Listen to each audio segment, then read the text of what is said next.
Hey, I am the Greg, one of the hosts of the Greg and Dave Show.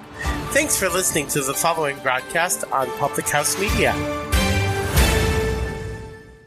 This is Kim Meyer, the host of Choose to Rise here on Public House Media. Thanks for listening to the following broadcast on Public House Media.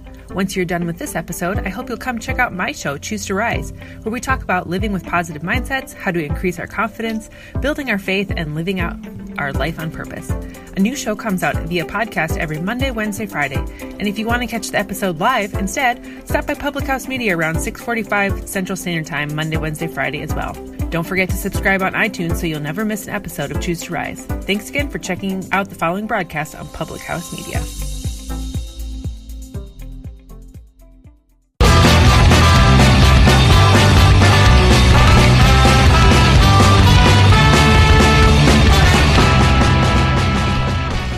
Welcome to How to Write Good. I'm your host, Daniel Poppy. Find out more about me at danielpoppy.com. I'm sorry about that. You can also check out Public House Media. You can go to thephmedia.com, or you can also check them out on Facebook by typing in thephmedia.com. If you want to, I know it's been a couple weeks, but my book is out, so you can go check that out on Amazon. You can type in The Ninth Hour, or you can just look up Daniel Poppy, and it'll be the first one that pops up. It has a blue cover. It says The Ninth Hour on it, because that's its title. So this week is a little weird. I'm actually recording this early, and the reason why I'm recording this early is because I am actually going to be going on vacation, and I still want to be able to. I still want the podcast to go out before I go on vacation. I mean, when I'm gone. Okay, so that's what I mean. So I'm going to be gone, and I'm recording this early because of that, and it's going to be a little different. So today, I actually ordered some of my books because I think it's good to have a few handy. So I have some of my books, and I got those, and it was really, really cool. It's actually really cool. It's really cool because it's just weird to have something like a book that you wrote in your hands, and it's all formatted in a way that is, I'm looking at it right now if you're wondering. It's formatted in a way that looks professional. It just looks like a book you pick up from like a bookstore, really. There's a few variations, like it's printed, so it's all self-published. I should talk about self-publishing at some point, but I'm not going to this week because I have something else that I'm talking about. But it's all self-published. And because it's all self-published, I had to go through the process of getting everything together. I had a friend who's a graphic, what do you call it? A graphic designer, I guess you'd call it. That doesn't sound like the right word for it. Who actually made the cover. The cover's terrific, and everything else that goes with it. So it just looks it looks like something you want to pick up. Let's just say that it's It looks a slightly different than something that would, because this is through Amazon. So if you don't know, Amazon has this really cool thing where you can, and if you want to write, it has to be 100 pages. I found out recently, but if you want to write a book, you can, and then they actually print it, and then they'll send it to people, and it's a little more expensive for the printing process than if you went. But at the same time, what they send is something like you look at it, you're like, huh, that's interesting. I like that. And it looks good, and it feels really smooth. It's I had some business cards made, and it feels like really nice and smooth. This really silky feel, actually. So yeah, you can check that out if you want to. You can get the right now the ebook is pretty cheap, but if you want to get the hardcover, the hard copy, it's not a hardcover, it's a soft cover. If you want to get the hard copy, it's about $15. And the reason why it's $15 is because I don't really make a lot of money off of it. It costs to print it, and it's about 400 pages or so. Let me check. How many pages are in here? It's super cool. It's over 400 pages. So it costs some money for me to print it, so that's taken out of there. And also, I only get a percentage of that afterwards, so if that makes sense. So I get a royalty, but it's a pretty high royalty compared to other, if you are an author who is going through regular publisher. You get I don't know exactly the number, but I think you get about 3%. And the reason why I'm going on about this is because I'm not doing a typical show today. I'm getting off topic. That's what's happening. But yeah, so check it out. It's a nice looking book to have. Let's just say that. I would say that. And I think that it's something, I'm trying to be as unbiased as possible, but it's something that I would pick up and read. So if this was on somebody's table, I'd be like, oh, that's an interesting looking book. Just because the cover design and how it looks, it's just, It's just interesting. It's just an interesting looking book, and it's put together really well. So my friend Kyle actually, he's the one who put this together and made it look really, really good on the outside so that people would actually want it. So really big shout out to him. I haven't done that yet, and I think I should.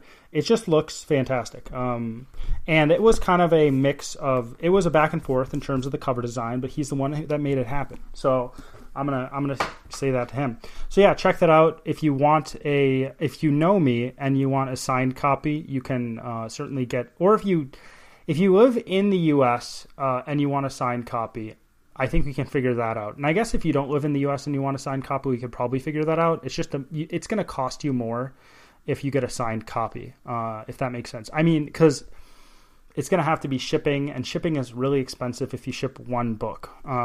It's really expensive.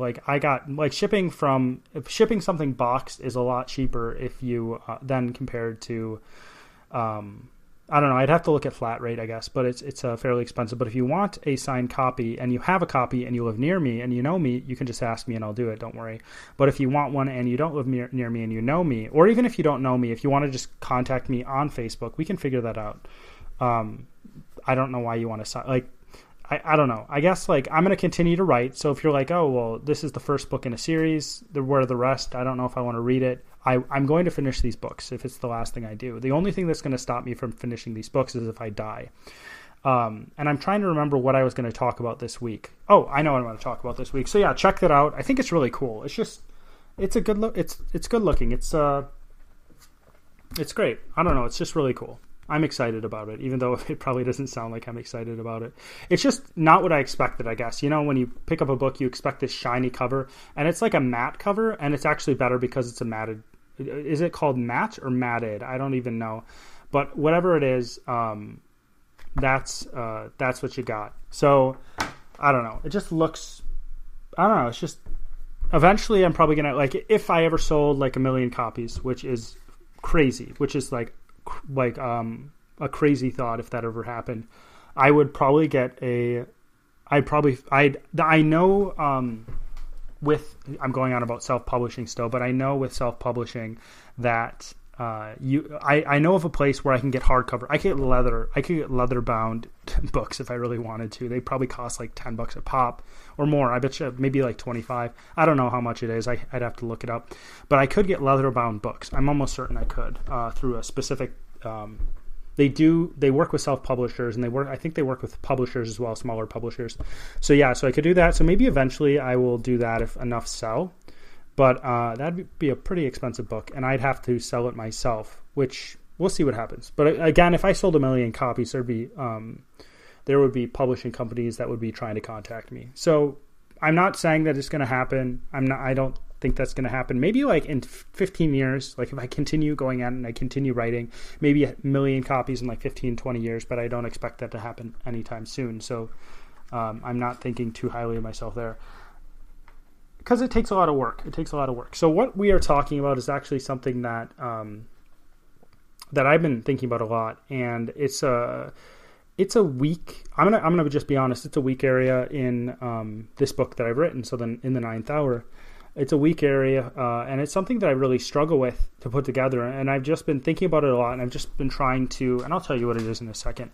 I've just been trying to figure out how to go about this, and I guess I've just been kind of having a journey. It's kind of a very cliche thing to say, but it's been like a journey through putting this book out. And I got a little bit of bad feedback about the book before I put it out. And when I was thinking about it, I was just I'm like, you know what? This book is what it's going to be, and I have to work harder to make the next ones better. And I'm not saying the book is bad. I mean, somebody who's probably if somebody comes in and they're really into literary stuff, and they could probably dissect the book and they'll be like, this and this and this is wrong, and it's not a good book at all. I'm sure somebody would do that. And I'm sure at some point, if it gets big enough, somebody will do it, because people like to do that. And whatever they can, that's fine. But I got some criticism about it. And for me, and this relates to other things that I've been talking to as well. And for me, I think that I've never been a huge risk taker as a person. So this is a really big risk for me. And if you like I said, if you want to criticize the book, if you don't like it, that's totally fine with me. Go ahead, because I've just got to get used to that, and I am getting used to it. But I think that as a person, I just have never been a big risk taker. I think there's actually a paradox in who I am as a person. I think I'm more creative than the average person. I don't like to be like, oh, I'm creative, because creativity is seen as this like holy grail of something in society, when in reality, like, everybody has a certain degree of creativity. I just think that I'm always trying to think of different things out of the box. And I wouldn't be... I guess I work hard when I'm in a job, and my employers always like me when I work for people. But at the same time, my best fit isn't in a job that's just like this and this and this, and this is what you do every single day, and you're working at that, and there's very little variation, and it's just a day in and a day out grind. I realized recently that I'm more of a task-based person. So I'm like, I see what it is, and if it takes me 10 hours a day, I'm more fulfilled when I do that. But so there's different types of people, and there's different types of personalities, and those personalities are needed. So I'm not trying to downplay other people's personalities. So I would say I'm overly, actually, if you want to go by so if you know the Big 5 personality trait test, I was actually telling a friend about this, so he'll be like, oh, you had this on your mind as well. I continue to have it on my mind. But since I talked to him yesterday with my wife, he's good friends with both of us, and I told him to take that to try to figure out stuff with future career plans. And for me, I've taken that, and I believe it was I don't think there's much variation. I think that most of the ones you're going to find are good ones, but I was very open. So openness is is creativity, openness to new experiences, and willingness to try stuff. And I had a really high neuroticism, which is negative emotion. I'm pretty high with that. Not extreme. It wasn't like 99, but with openness, it was really, really high, extremely high. But with conscientiousness, which is like hardworking, it was middle of the road or something like that, I'm pretty sure. And then I can't remember what the other one is. So there's openness, there's conscientiousness, there is I just said it and I can't remember what it is. I have a really bad memory. I have a really bad short-term memory. If I get going on something, I can remember what I was saying like a moment before. But once I move on to something else, I just forget about it. But there's 5 different things you can look at it. I'll link it in the comments. I'll link what the Big 5 personality trait test is. If you want to take a personality test, this is the one you take, because it's the best one. There's the Myers-Briggs, but the Myers-Briggs has some issues with validity, I believe. If you don't know what validity is, it's a test measuring what it says to measure, and I'm pretty sure the Myers-Briggs has some issues in that area. So, personality test. Sorry, I'm writing it down, so I just remember to put it in the notes. So I took that, and I found out, okay, I have pretty high neuroticism, and I have I have really high openness. And on one side, I have this very big urge to create stuff. If you listen to my episode with Evan, it's called Wizards. If you listen to that episode, we talk about, and I asked him this question, I'm like, why do you create something? And the answer he gave me, and the answer I have for this as well, is that there's this thing within me that wants to create, and I just latched on to writing, and therefore I write, right? And I want to do that really well, and I want to create something that's really good that people can really enjoy. And on the other side of things, he picked up a guitar, he started playing, and that's why he makes music. So I have this really big drive to create stuff. It's really bizarre. Maybe it isn't bizarre. Maybe a lot of people have this, but it seems bizarre. It seems extreme or novel in a way. In this podcast episode might be a little short, by the way. When I run into something creative, and I think I've said this before, I want to make that thing. I want to. If I run into a painting that's really cool, I want to paint. If I run into a piece of ceramic art, like clay that I think is really cool, I want to just sit down and I want to make something out of clay. If I run into music, I can't really play any instruments well. I barely, a little bit. I can play piano a little bit. I can play trumpet. That's about it. And I don't do it well, but I want to make something out of it. And with writing, when I read a book and I really enjoy it, I also want to do that. So that's kind of the thing I did. So I've got this huge drive on one side, and then I've got the neuroticism on the other. And the neuroticism is negative emotion. It could be depression, or in my case, I get really worried about stuff. and I'll get to, I guess, I'm just explaining what I'm talking about with this so we can get to the idea that I want to bring in, that I've been working on and that I've been trying to think about. So for me, the neuroticism, I'm doing that in air quotes, is, you don't need it. I don't need to do it in air quotes. I just am. The neuroticism is anxiety. So I worry about stuff a lot. So as a kid and throughout my life, I've noticed that I don't take risks on stuff a lot. And I've realized in the very near past, at this point in my life, that I need to. And I've been pushed to do stuff more. So for this episode is episode 43 of this podcast. And when I first started this podcast, and I've said this before, I was so stinking worried about it. I'm like, people are thinking I think it's so stupid. And I would say it's doing really well. It hasn't even been a year. I think it's doing really well as a podcast, and I don't get worried about it as much. There's times where I think, man, I just don't want to do it, but I do it anyway. And I'm always glad that I've done it, because I've continued to push through it, and I've continued to do it, and I don't want to. And if you listen to the podcast, you can probably tell the times that I don't want to do it. It's usually about 7 o'clock at night when I record, and I'm really, really tired, and I'm just thinking to myself, I'm like, man, this is stupid. I just want to skip it, just be done with it. For now, not forever. I just want to do it when I feel good about it, when I'm not worried about it, when I'm just not too tired to actually talk and knock over my mic, because that happens when you're tired, actually. So what was I saying here? So I worry about stuff a lot, and with this book coming out, I was just thinking, when I got a little bit of negative feedback, it wasn't a lot, and I was just thinking, I'm like, people are going to think this is really stupid. And then I'm like, you know what? This book is pretty much representational. I've said this in the past as well, of where I was when I wrote it. So the bulk of this book, I have it right in front of me. That's why I'm saying this book. The bulk of this book that just came out already, is me writing right after I graduated college. That's pretty much what it is. And then there's variations, and I'm just going to tell you how it works. I wrote half the book. I got halfway through the book, and I'm like, this isn't working. Something isn't right with this.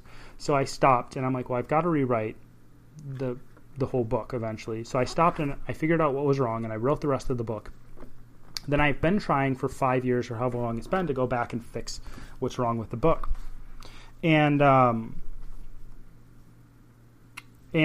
after a while, you just get sick of a project. I actually think that I'm of the opinion that even if you're going to fail, you should put something out if you want to be creative. And the reason why you should put something out if you want to be creative, this is a meandering episode. I'm sorry. It doesn't have one specific point, but I think it's good information to have. If you are writing and you get to the end of the book and you're like, man, this really sucks, you have 2 options. You actually have 3 options, but you can work on that until it's perfect, which it's never going to be perfect. There's always going to be issues with it. You can work on it until you have the information you need to make it really, really good, right? Which, who knows how long that's going to be. You may have to rewrite it like 6 times, right? You could just try submitting it to places. I guess this is 4 options. You could try submitting it to places and to agents, because that's who you'd submit it to. So if you're someone who's writing a book, you're going to agents. If you're trying to go to the traditional publishing route, you're trying to submit it to agents and get them to like it. And if it's not written well enough, because you don't know how to write it well enough, they're going to say, well, we don't want this book. Or you could just publish it. Now, I'm saying I think that you should try to put your best work out, and that's what I've done with this. Okay, I've grown a lot as a writer since even finishing this book and finishing all the edits. It's been quite a long time since the edits were finished. I've been done with the book pretty much since the beginning of summer. Actually, I've been done with the book since like March or something like that, with very, very minor variations on the book. So finish your book. Say, this is the best I can do at this time. I'm going, and then put it out there. Because if you want to, after you've given it some time and after you've grown as a writer, or maybe if you're a musician, after you've grown as a musician or a painter or whatever it is, you can go back and you can always rewrite it or repaint it or make that song better in some way, right? You don't have to leave it how it is. I think that it's probably going to be the case that I'm going to be dissatisfied with this book as the beginning of a series, right? Because I'm like, well, that's not my best writing. And there's going to be a really strong desire for me to go back and rewrite the entire book and put it out as a different edition to the book. Be like, hey, this is a different start. It's pretty much the exact same thing, but it's written in a different way so that it flows better. because that's one issue that I think is with this book. It doesn't flow like a typical book. And so there's a big desire in me that, okay, if I want to, I can always go back. Or maybe I want to just keep it how it is because that's who I was and that's how I wrote. More recently, I've been just thinking about conflict in books, the narrative element of conflict, not like just conflict, but how it flows throughout a book. Because that's one thing that I needed to work on. That's one thing that I needed to get stronger in my book is the conflict of the book, the main conflict. And recently, I beat myself up about it a lot. I was just like, telling myself, I'm like, well, you can't do this. I can write. If I write something, it doesn't take me very long. I think that I probably have a higher writing skill than most people. I'm not going to say everybody. I'm not the best writer in the world. I'm not probably the best writer of the top 10%. I'm not trying to put myself up there. But I have a pretty good writing ability to write and write in a way that flows and write in a way that people want to read. Okay?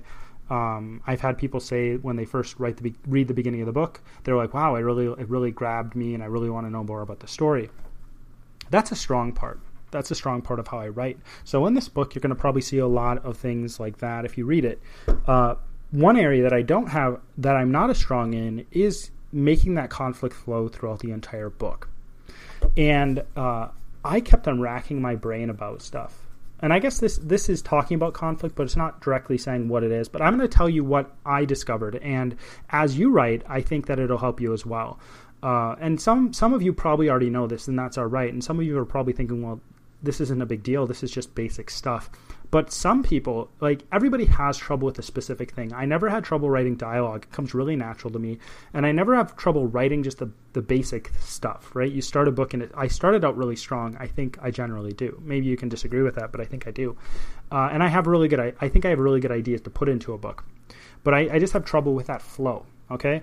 And I was just thinking about it. I'm like, I just can't figure this out. I was just thinking through stuff, and I'm just like, I'm writing another book that I'm almost finished with. I actually hope I can finish it tomorrow, which maybe it won't happen because I'm actually recording this podcast and I'm taking up some time that I otherwise would have used for that, but we'll see what happens. I'm writing another book that isn't related to this series. I'm trying to do 2 books a year, not books a year. I'm trying to do 2 books a year from here on out, and I'm writing a smaller book, like a 50,000 word, 75,000 word book, and then I'm writing one of these of the series each year for a while now. So don't worry, I'm going to continue to write it if you like the book and you want to know what else happens, because I want to know what else happens too. Now, I already know what happens, let's just be honest.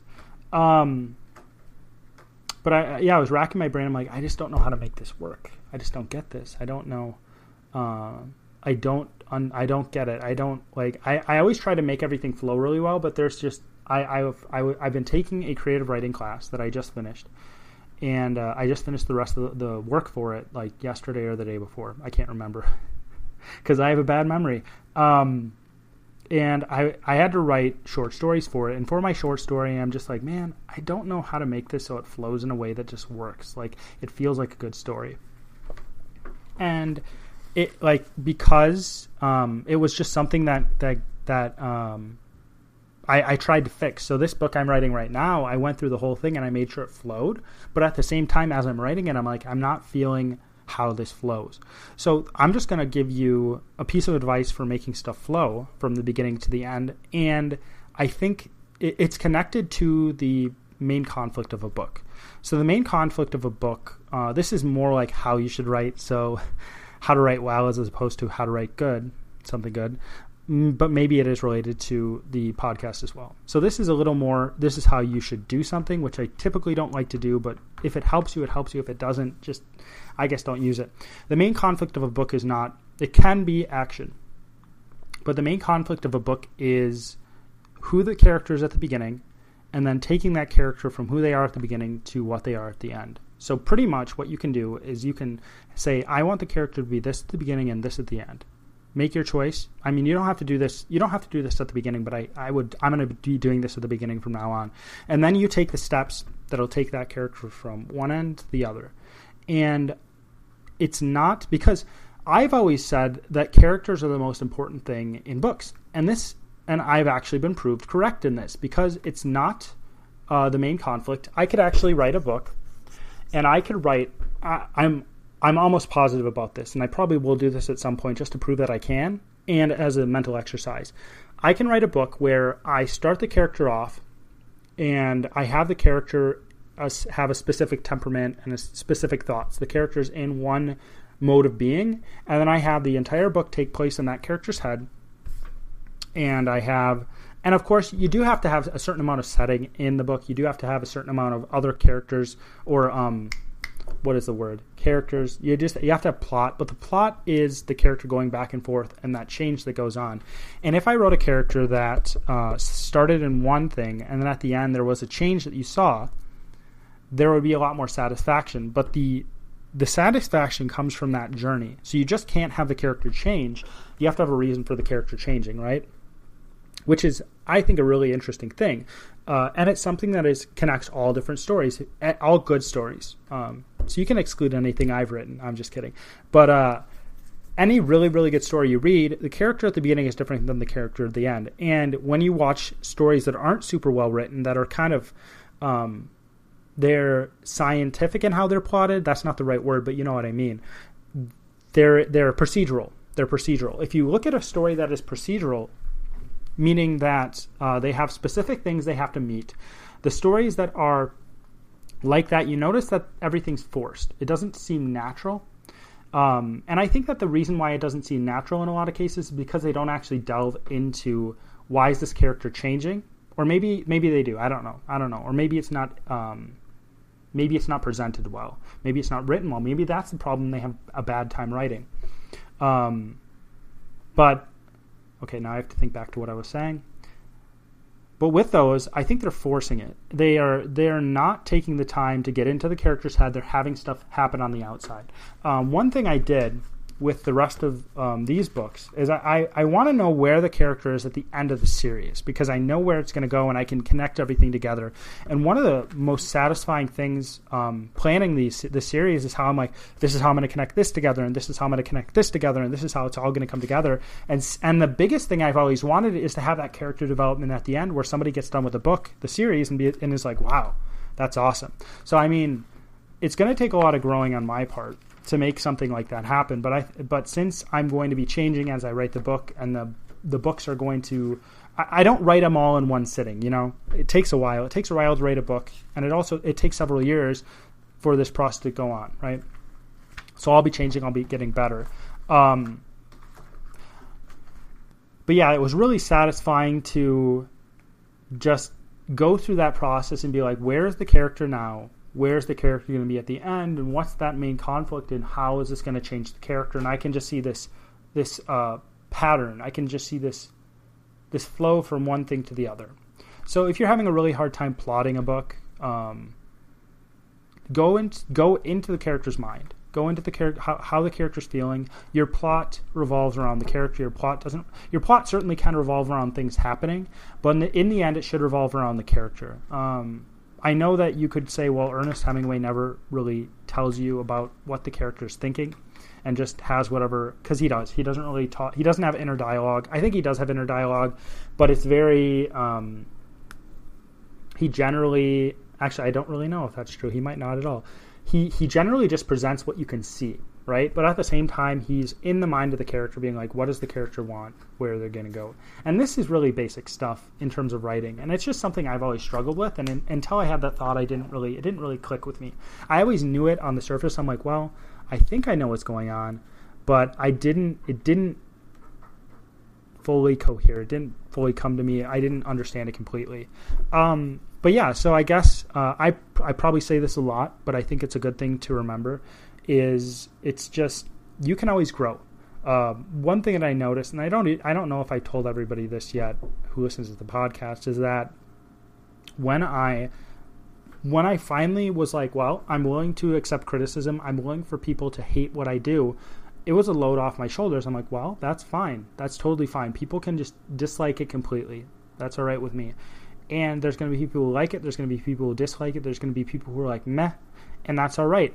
And once I did that, and once I put the book out, I immediately was like, I can write 2 of these a year. I don't have to worry as much. I don't have to be perfect. I can develop as a person. I can develop as a writer, which I think is a really good thing to think about. So that's why I encourage you, if you have a book that's done, try to make that book as good as you can possibly make it at this point in time, because you can certainly wait 25 years and you can develop that book over 25 years or over 5 years, as I have done, but you're going to get sick of that book. You're going to say, hey, I'm done with this.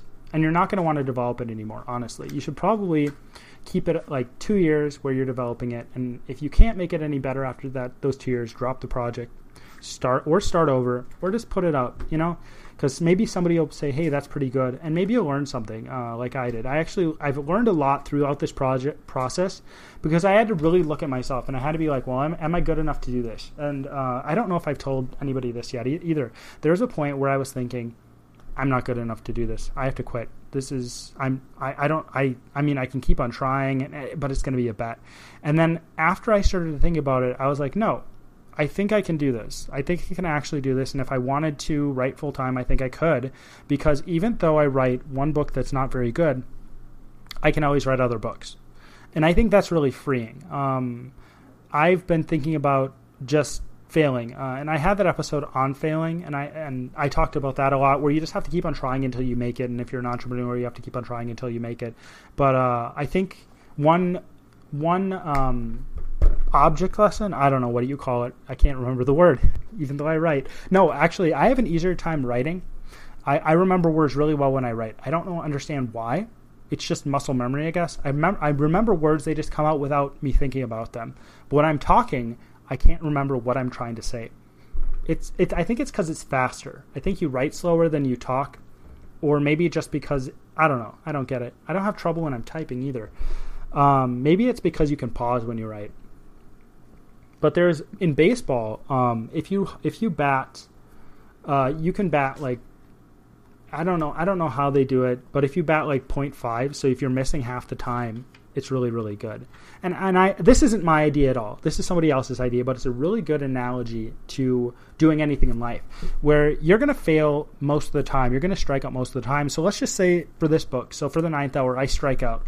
That's completely all right, because I can go up to bat again and I can try again. I like that. And that's kind of how I've been running stuff. I realized that, and I've just been thinking about that a lot, and I've been taking it in and being like, yep, that's true, and I can just keep on going. So that's all I've got for you today. I hope you have a really good week. Again, this is recorded a little early. I just had to do it. I didn't want to miss a week. I didn't want to take a week off because, I don't know, I can record stuff early. That's not an issue. It doesn't require me to record it every single day or anything like that. So I figured, why not record it early? Why not keep on going and doing this? Because why do I need to skip? If I want to take a vacation, I can just take extra. If I wanted to take off a month for this, I could just take an extra 4 weeks, and I could just do. It could take a day, and I could do 4 in a day if I really wanted to, which I don't. Don't worry. But at the same time, it's not stuff that goes out of that suddenly is irrelevant. I think it's still relevant. I think that anybody who is creative, this is relevant for, even if I did talk about writing a lot. So that's what I've got for you today. I hope you have a good week. I do not have a logical fallacy of the week, unfortunately, but that's it. And I guess you'll just have to have illogical thoughts for the rest of the week. As always, my name is Daniel Poppy, and this is How to Write Good.